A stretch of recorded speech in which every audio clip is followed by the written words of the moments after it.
Welcome to a special episode of AU Manufacturing Conversations with Brent Balinski, featuring one of the companies we're putting forward as part of our quest to identify and celebrate Australia's 50 most innovative manufacturers for 2024. This campaign has been made possible through the generous support of MYOB, the original business management software developers, nothing beats the OG, as well as the CSIRO, the New South Wales Government's Advanced Manufacturing Research Facility, and the Commonwealth Bank. So Josh, thank you very much for having me around, and thank you for agreeing to be on AU Manufacturing Conversations. Good to have you on the program. No problem, mate. Thanks for having me. Let's introduce you to the audience with the standard opener question, and that is, how did you get here and what do you make? Well, my name is Josh Hacko, and I'm the technical director of Nicholas Hacko Watchmaker and NH Micro, which are two sister companies that operate in sort of similar areas in high precision manufacturing. How we got into manufacturing is a really long story, but I'll just summarize it as I'm a fourth generation watchmaker. My dad started the company, he's a third generation watchmaker, and we wanted to make a watch. And that's the simplest way to go into how we got into manufacturing. We sort of started this whole process by figuring out how to make things, and then those things turned into parts, and those parts turned into components, into watches and sub-assemblies, and now about, 8 years into this journey, we're making watches. So yeah, and then the other side of the business called NH Micro is where we service high precision customers, or what we call parallel precision industries outside of watchmaking. So the medical sector, the space sector, quantum computing, scientific instrumentation, high frequency communication, all these like parallel precision industries that require small, complex and tightly toleranced parts. And so those two businesses, the watchmaking business and the NH Micro business, they operate out of the same facility, with the same people and the same knowledge, which is actually probably more important than the facility. But yeah, we service those two business groups. Nice. And yourself personally, how long have you been working here? Okay. What have you done, with your life? Yeah. Just assume that people don't know you as well as I do. Okay, well, this is my only job. I've never had another job, or at least a serious job. So I sort of got dragged into family business. And during high school and during university, I was just, working with dad, and technically, there's probably no straight date, but I finished high school in 2014, so maybe that's a good starting point. Before that, it was probably just like summers and working when I was expelled from school and things like that. But during university, I think it just kicked into the next gear and a bit more closer to full-time work. Yeah. Right. And so what's fascinating, you've stayed here. I assume a father-son relationship isn't always smiles. And yeah. What's kept you in the family business? What excites you about what you're doing here? I have no choice, Brent. I think you misunderstand. Like, I have no other option. This is my only option. You presented it in a way where I could work anywhere else. I think I'm totally unemployable in the sense that I hate people telling me what to do. So I couldn't have a boss. I barely have a boss in my dad. And I think my skills are so niche and specific that I don't see myself working anywhere. But more seriously, I think we do something pretty exciting, and it's my hobby and my work. And I think that is a huge benefit in keeping my attention in one place. And so you launched the sister business NH Micro in 2021. Mm-hmm. What have the last 3 years been like? Where have you sought and found work? Has it come to you? Something about that, please. Yeah, we started in 2021. We had a few customers before that were very organic, natural, that approached a watchmaking business to make their small parts. So they didn't really, I guess they equated watchmaking to just precision, and they had precision requirements, and they sought out a watchmaker. And that's really, humbling and very sort of kind for those companies to approach us. But what we realized is that there needs to be some sort of delineation. If you're working for like a large company and they get a bill from a watchmaker, an invoice saying Sydney Watches, Pty Ltd, it requires explanation to the accounting department. So it's much easier and more palatable to have an invoice from NH Micro. So that was like one big factor for us to officially start in 2021. But since then, work has come very naturally, sort of. Like I really try to showcase what we do on social media and LinkedIn and Instagram, and I really want to show people our capability. And I think that's driven a lot of work when people see that the capability exists, or they see a part that looks like their part and they say, oh, maybe Josh could make it, or maybe NH Micro could make something that looks very similar. And in the last 3 years, that approach has rewarded us really well, and we've been pretty much doubling every year in terms of revenue and increasing our customer base. And part of that as well is, you start making prototypes for people 3 years ago, and that prototype has gone into production, and then the revenue increases very organically, naturally.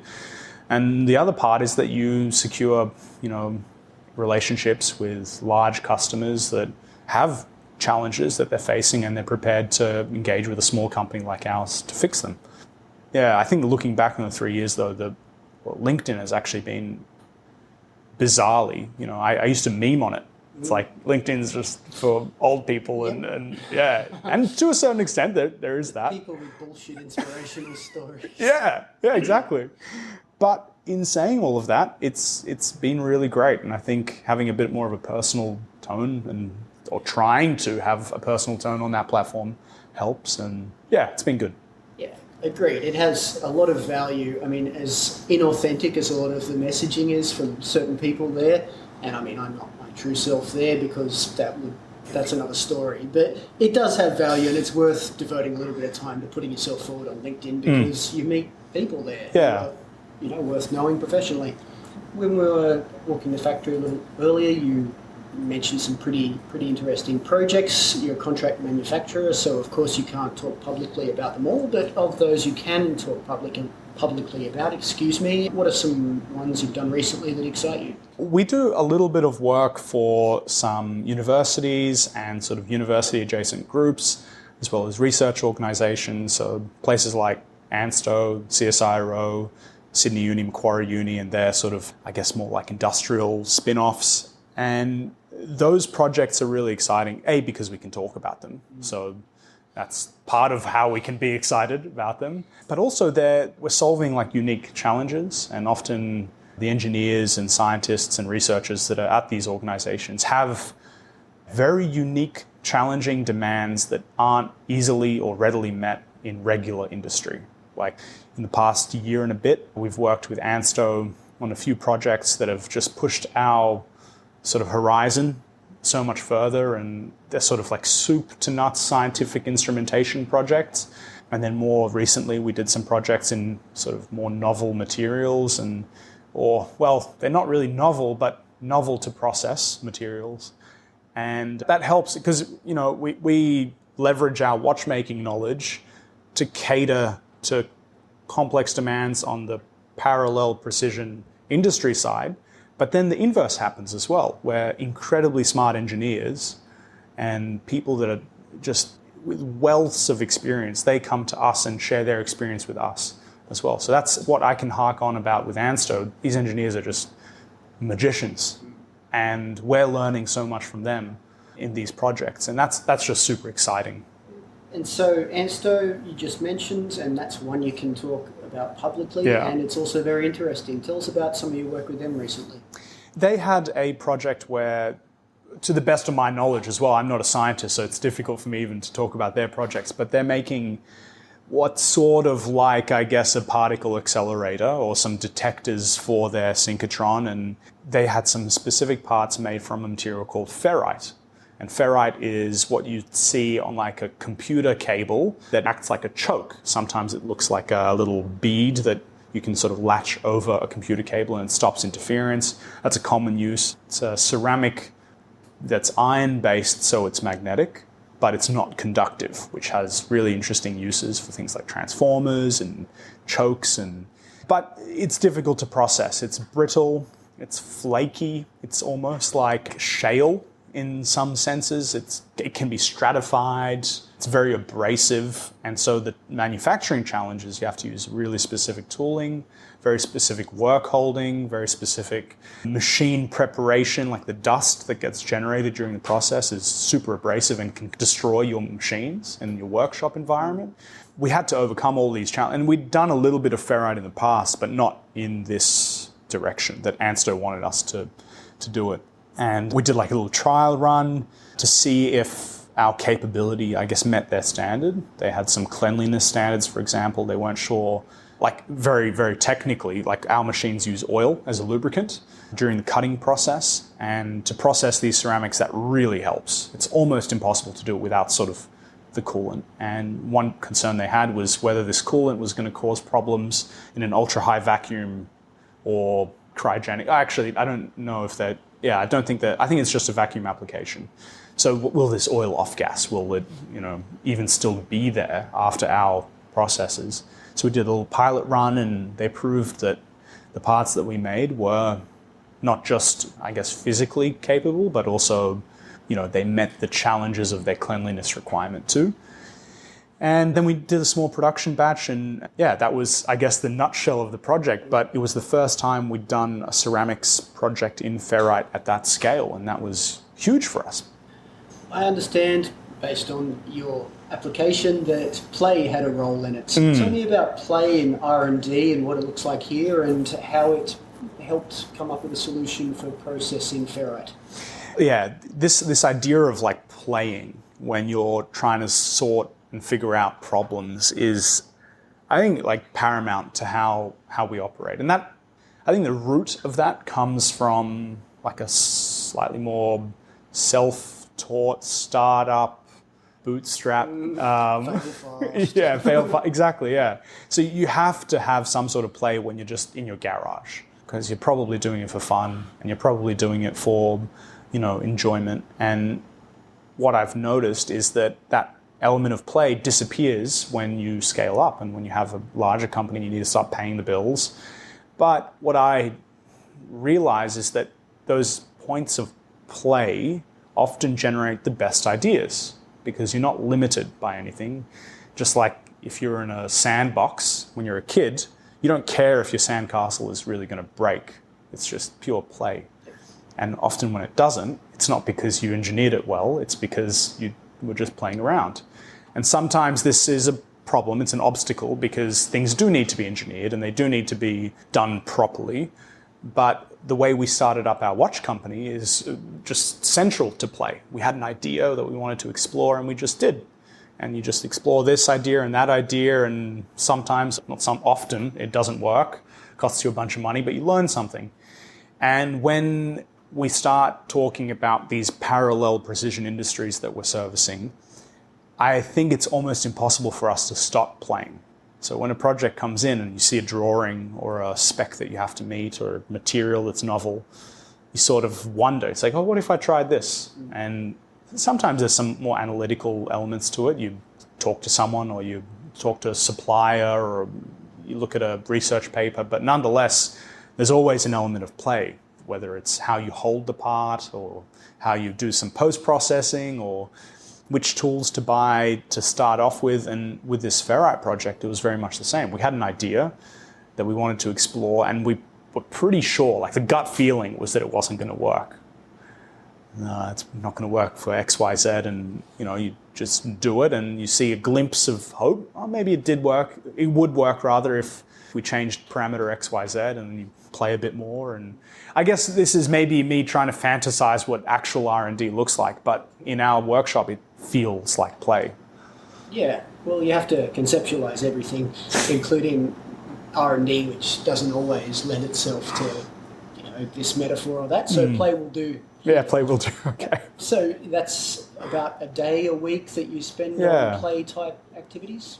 Yeah, that's right. Like, it's not always for a customer project. Sometimes it's for our watchmaking side, where we might have a concept we want to explore and we'll dedicate it ends up being it's not like on Fridays we're playing. It just ends up being about a day a week, after hours or between jobs during the day. And for customer projects, there's always the profitability aspect. You want to maintain your profitability.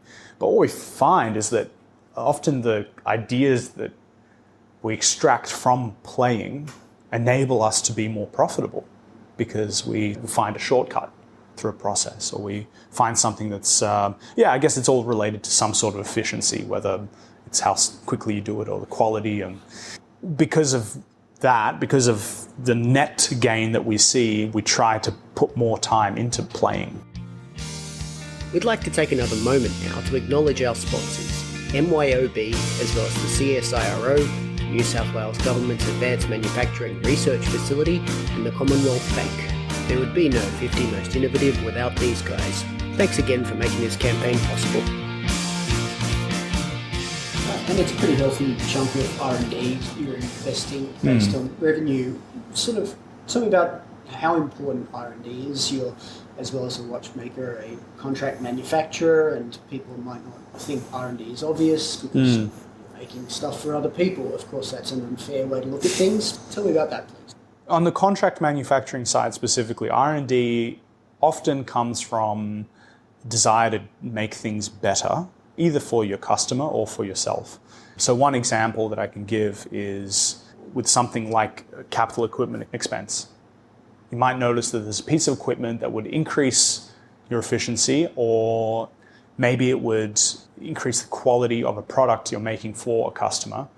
And with the combination of, some forecasting as well as some in the pipeline jobs, you spend your resources, you buy this piece of machinery, and you have a very direct translation between like your R&D spending. So nothing's really proven. You just hope that it will do the job, and the result, which is like probably efficiency or quality. For us as well, we have like a little bit of a safety net with that. Often we buy equipment and we invest in processes that benefit ourselves in the watchmaking side. That is still pure R&D. We don't know if those processes will work, but we also have a hunch that those pieces of equipment will benefit our contract manufacturing clients too. So for example, you're sitting right next to what's called a laser welding machine, right? And a laser welding machine, it's not, not every single job shop will have a laser welding machine, but watchmakers might, or jewelers might. And you buy a laser welding machine, and then one of your clients calls you up and says, "Oh, you can do laser welding? We've been sending out laser welding to somewhere else. And why don't you do now a soup to nuts project where you do the manufacturing, the testing, and the welding?" And things like that happen really often. And yeah, I'm not exactly sure what the question was to start with, but I think I might have answered it. Yeah. Yeah, I think you did along the way. It was about R&D to contract manufacturing. Oh, there you go. That's right. That's fine. You're allowed to ramble. I ramble a lot myself. And if we don't like our rambling, we just edit it out. So Okay. no judgment. It's like play. I guess there's a sandbox type approach. You've got a new watch under development. Tell me about NH55, please. Yeah, so this watch is sort of our statue in time. It's the most advanced watch we've made as a company, and it's the culmination of 7 or 8 years of giving it a crack. And sometimes when I get asked these sorts of questions, it's very tough for me to because I've just been working on this for a whole year now, and it's almost like it's been in my face for every single day for a whole and every single night for a whole year. Maybe let's just start with the percentage of the watch that's made in-house now versus when you started. Perhaps that's a way to illustrate the progress you've made. That's a really good way to illustrate it. So when we started the manufacturing process in 2016 for our watches, we made what we call the main plate and the bridges of the watch, and everything else was brought in from other vendors. So the case, the dial, the hands, the gears, pinions, and the escapement, as well as the screws and the pins. And we slowly started introducing some of those components bit by bit into our manufacturing capability. So the NH1, I think in 2018, was main plates and bridges, and then we did some screws for the next model, and we did the next phase was actually, the big jump was moving into a material called Timascus, and Timascus is incredibly difficult to work with, but very pretty at the same time. So it's got this huge draw, and it gives you all these beautiful colors, and it's more like a canvas that you can paint on rather than... Like a titanium alloy? That's right. So it's like a 3-part titanium alloy in the same way that you have Damascus steel for Japanese chef knives. You'll have Timascus, which is a 3-part alloy from grade 2, grade 3, and grade 5 titanium. It's all forge welded, and the pattern and grains really organic. So we learned how to process that. That was a big learning process. And then we sort of, once we had that technical competency, well, an attempt at technical competency, we started moving into how to design a watch and what do you need to be able to make so that your design language is free and unconstrained. And so we quickly realized that you have to be able to make dials, watch dials, and hands of a watch, and the numerals that actually indicate the time. So that was our NH3 project, and the NH3, we made the main plate, and we made some parts from Damascus, and the screws and the pins, and as well as now the dial and hands. And then with the Mark II was a refinement of that. So I'm sort of going chronologically, I guess. Yep. And the Mark II was our current and most recent project, where we made the dial and the hands to like the next level of quality. We tried to really implement some amazing decorative finishes that are technically challenging, but also allow you to design how you want to design, so you're unconstrained. Then with the NH55, we did all of those things, but we also introduced like the housing or the case of the watch completely from titanium, and we just took the leap into Damascus and made as much as we could from Damascus. So now the entire dial is made from Damascus. The entire movement plates are made from Damascus. The case is made from titanium. The dial elements and the hands, they're all made from titanium. So it was just as much as we could. And if we tried to do this 7 years ago, it would have taken us 7 years to do. So there's no shortcut. To get to this point required this journey. So yeah, it's 16 watches that we're making. And of those 16 watches, we're hoping at least a couple are pretty enough to show to the world. I think all of them will be. But it's a very subjective thing because they're all different colors and different patterns. And we're hoping to finish them in sort of this quarter of the year, maybe pushing into April or something like that. But yeah. And so you would advise people to keep up to date with that on your Instagram perhaps? Or? If they wish, if they find it interesting enough, yeah. Cool. So, yeah, we're speaking as you're part of our Australia's 50 most innovative manufacturers, and thanks for taking the time and being involved and putting yourself forward. My pleasure. Tell me what your personal definition of innovation looks like. Yeah, when you sent the question through earlier, I had to think about it. I really didn't want to ramble. So top level, my conclusion was that innovation is something new, which is probably way too broad. And then I started thinking about it within the scope of manufacturing, and it's actually a little bit tough to bring that label into manufacturing because everything's already been done before. Like this ferrite project, we weren't the first people in the world to cut ferrite. And we're not the first people in the world to make parts from Damascus. But we did make something new in terms of processing it. We did make something new in terms of how we're doing it in terms of efficiency, in terms of quality, in terms of design, and all of these things add up to something new. And so even though I've got like a cup of coffee here, coffee's been made before. But if you find a barista that makes it slightly differently and it tastes better, well, it's still something new. And within the scope of contract manufacturing and what we do with the watches, often that revolves around process. Did you invest in some piece of machinery that helps you make some process better? And that's something new. Or did you invest in the time to understand the limits of the process and really hone in on your process capability, which is like this fancy industry jargon to talk about like how efficient something is. It's all something new.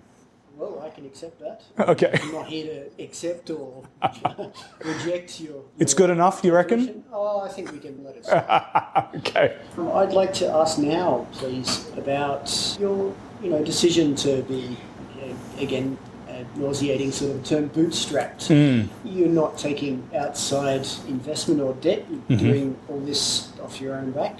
Tell me about that as a decision. Fundamentally, it's not my decision, it's my dad's decision, and which is part of the reason why we could do this. Dad, in 2016, basically decided, well, he had two decisions to make. One was to retire, and the other was to start a company.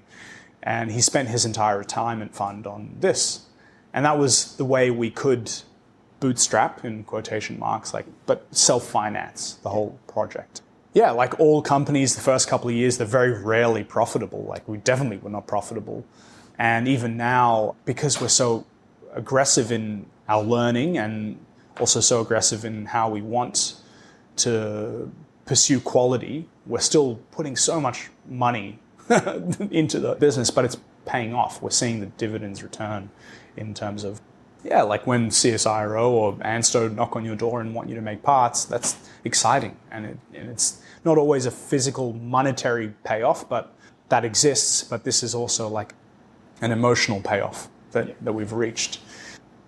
The one place where it is tricky is identifying how successful your business really is. Because if you've just got this pool of cash that you've been spending, how do you know that it's viable when the cash runs out? And that was a question that we answered a few years ago. We wouldn't be here if it was unanswered. But that was one of those things where it was, if it's not viable, then we either stop or we take in outside finance. And we realized that we could survive and we could grow without continuous investment. So this question of like, will we have finance or all these things, I think it's probably, well, firstly, it's not answerable instantly. I don't think I can formulate an answer super quickly because I don't know the future. But the last 2 or 3 years have proved that we're self-sufficient, which is more than I could ask for. Yeah. So obviously you don't know the future, as you've just admitted. Yeah. I'm sorry, Brent. I wish I could tell you the future, but I can't. This interview is over. Do better. Yeah, you can't possibly predict the future, but you do have ambitions and that sort of direction. What does that look like? What are your plans for the next few years? Are you going to stay here in Brookvale, or are you going to pull up stumps and go somewhere else? Brookvale is a brilliant place, although for anyone that knows Brookvale, it's becoming more brewery and cafe than it is industrial area. And that drives the property price up, which is a very tangible and measurable strain on a business of any kind when you want to grow, but you're limited by the real estate that's around you. It's a big challenge. And there's a bunch of manufacturing businesses here in Brookvale that are going through the same thing. It's not just us, but we'd love to stay in Brookvale. Moving our machinery, for example, is just such a pain. And if we can grow slowly and incrementally, it's way, way better than uprooting and moving. So we had this original plan to go to Mittagong, and we bought some land there and we planned out some, basic ideas of what a factory would look like. But we didn't reach this critical mass in our company in terms of staff where we could build a factory and populate it. Like, what's the point of building a factory and not having anyone in it? And so we decided to focus on building a team and capability as well. But what that sort of presented is that the team that you've just built up is Sydney-based. It's not Southern Highlands-based. That's a challenge that I think we probably have slowly admitted to ourselves. Okay, we might not ever build a factory in the Southern Highlands. But it does mean that we can stay here in Brookvale a bit longer and try to find something here to grow physically. And obviously that means hiring more people as well and buying more machines. And the one overarching concept that we want to keep is not having any debt or having it ultra, ultra low. And I think that, maybe in like the doomsdayer mentality, like I think that will be a big benefit if anything happens to the luxury goods industry or if anything happens to the precision manufacturing industry. I somehow doubt either of those things are going to collapse both at the same time, but hedging our bets and keeping our overheads low, makes business a lot more comfortable. To close this out, we generally ask the people we're speaking to, what's one issue within manufacturing that's not getting the attention it deserves? I think the biggest issue, and it's probably getting enough attention, but it might always need a bit more, is it's just people, staff, and training of staff. How do you find and attract young people into the trade, into tool making, into machining, into programming? And I sheepishly present that because there is a lot of media attention about that in sort of traineeships and funding for TAFE and this and that. People are generally talking about it, but I just think it's such a huge issue. It's actually like an existential issue for the entire industry that it can't have enough communication about it. And one thing that I see is in our workshop, we have a really young group of guys. I think Andrew's the oldest. He's maybe like 45 years old or something. No, he's, what are you, Andrew? Like 29, 30? 30, okay, yeah. Yeah, a 30-year-old is your oldest employee. That's pretty wild. And we've had older employees. We're not anti-old people. In fact, this is part of the problem. We wish we could hire more old people, but they're leaving the industry. And so all these toolmakers and all these machinists that have wealths of knowledge, they're leaving and taking their knowledge with them. So how do you fix that issue? I don't know. I actually can't present any tangible solutions except to make maybe the industry more exciting. We're trying to do that, I guess. Yeah, well, you can chip away at it. It's going to take probably forever, but you can do a little bit, and you can make your appearances and talk about what you're passionate about and try and convince people that this is worth doing. But we've got to make toolmaking sexy. I tell you, that every business I go to is just, troubled by the lack of those guys. Absolutely. Hence teeth they are. Anyway, Josh, it was a pleasure to speak to you. Thanks for joining us on AU Manufacturing Conversations. Thank you.